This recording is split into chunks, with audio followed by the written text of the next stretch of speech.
สบายดีสวัสดีพี่น้องเบิดสุขุสุคนมื้อนี้ก็อยู่ไร่อยู่นาคือเก่าพี่น้องมื้อนี้เจ้าแนมออกมานาสิมาเฮ็ดเฮ็ดกินให้พี่อ้ายเราไถนาโหดเนาะมื้อนี้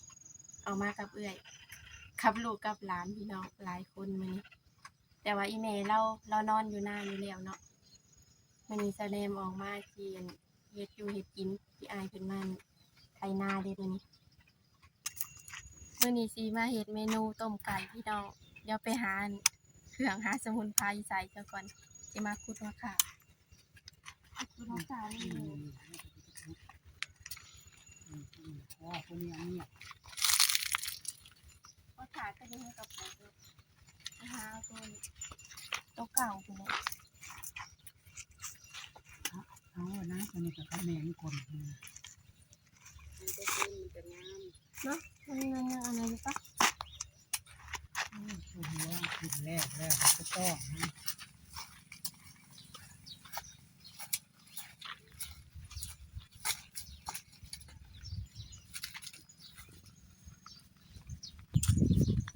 เอาตัวประมาณเท่าไหร่ก็อยากได้ชาติบันดอกกระเจียวเอง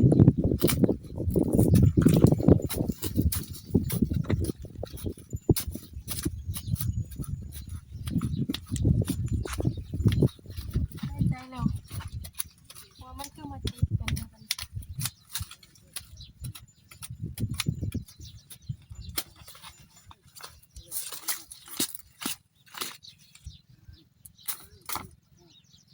อันนี้ตัวพ่อแล้วมันก็จะไปเก็บเอาดอกมันใส่ขาอ่อนตะกี้น่ะเต็มเบิดได้หัวขาแถวนี้นะอีเมเราปลูกดอกกระเจียวใส่แทนแล้วเลยง่ายลงไปเรื่อยๆดอกกระเจียวเอาไปต้มบ่เอาบ่มันเบิดยามมันออกมันมีสิลายเนาะ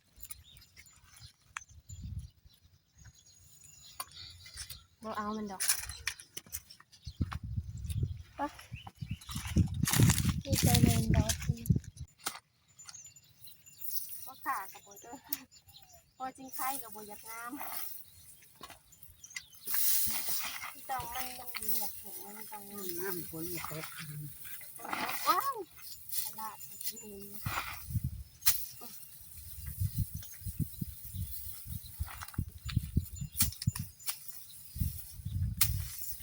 ปลูกไว้หลายอยู่แล้วจริงไข่แต่ว่ามันโบอยากงาม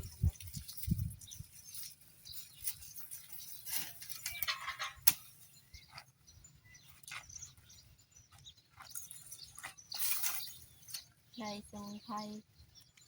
เครื่องอันนั้นเรียกยังแต่ส่งใบมะขาม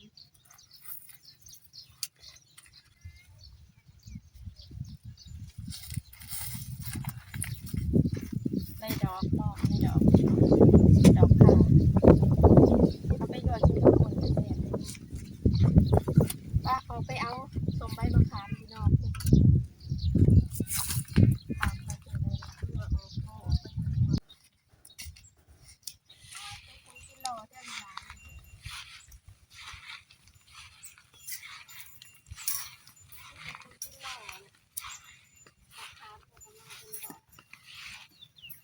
เอาไปตรงนี้ไม่ไปกระจอยคือที่รอนะ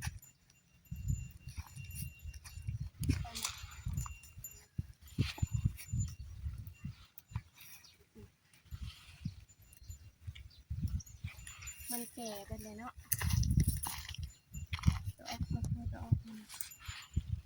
เอาดอกมันใส่ก็คือขา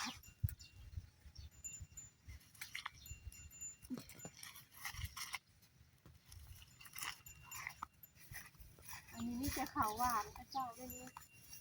คือเขาเจ้า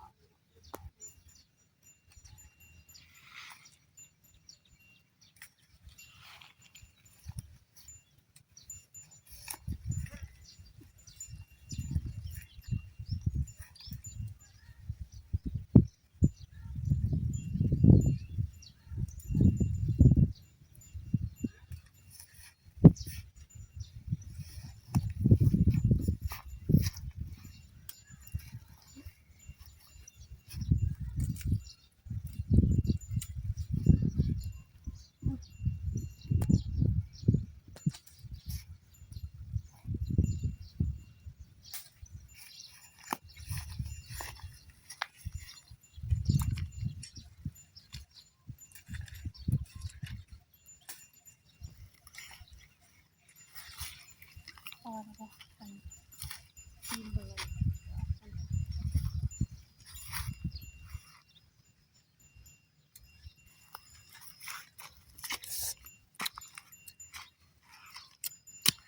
ชม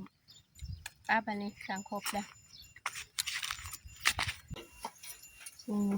ต้มไก่พี่น้องต้มไก่ใส่ใบมะขามอ่อนที่ต้มไก่ชีชั่วเนาะชีชั่วก็เลยเห็ดเป็นนั่นเป็นตอนใหญ่เอานี่หมอกระพุดเลยต้มมะขามนี่ใส่ไปเลยเอาไปต้มเลยอันนี้ใส่แค่อันเดียวก็พอแล้ว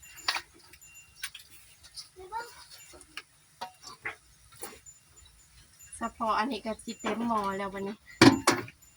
โอ้คือมาหลายจังเลยหม้อหน่อยคือบ่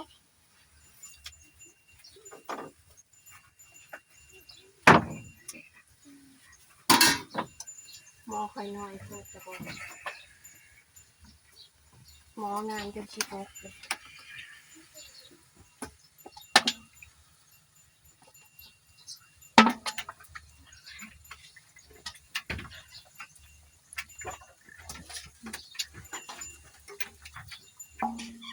หม้อน้อยไปเลยจะเตรียมหม้อใหญ่มาเนาะเอาเดี๋ยวมันโหดจังหน่อยจังทีดิเอาตามจะเตรียมมันจะน้อย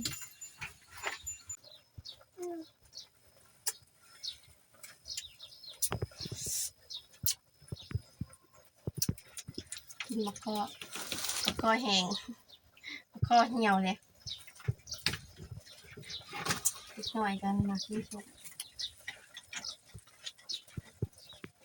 หวังว่ากินไป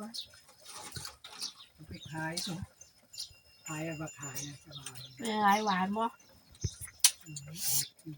หวานบ่ ส้ม หวานหรือชม ส้ม เห็นหน้าตาเป็นหวานดูเห็นแบบบ่ชมเด้อหวานกว่านึงเนี่ย หวาน หวานบ่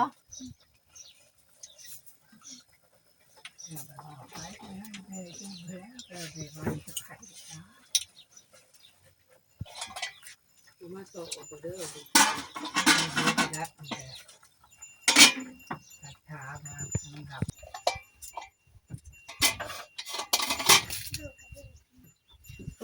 หมอบ่มีหูก็อ่อนหู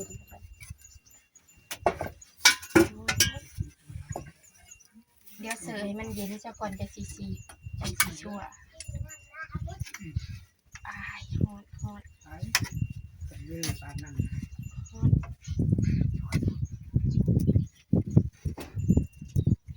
หมอก็น้อยโพด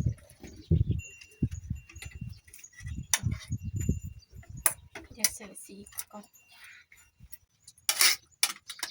แล้ววันนี้ชั่วไก่ข้าวหอมกับบัวลายครับ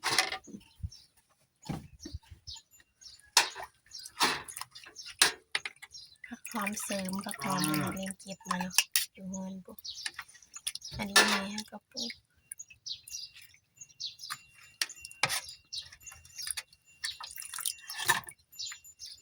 ราคานะ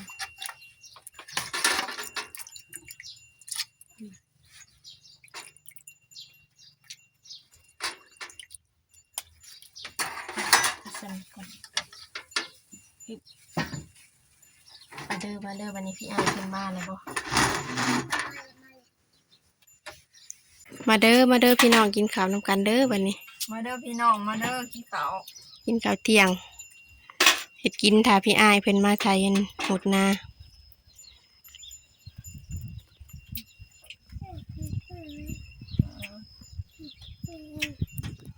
แซ่บบ่นาวนายแซ่บบ่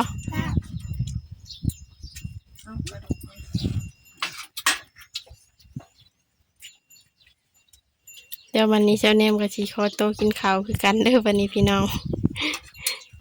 หิวข้าวแล้ววันนี้กูบ่ได้เวียกก็หิวข้าวคือกันนะวันนี้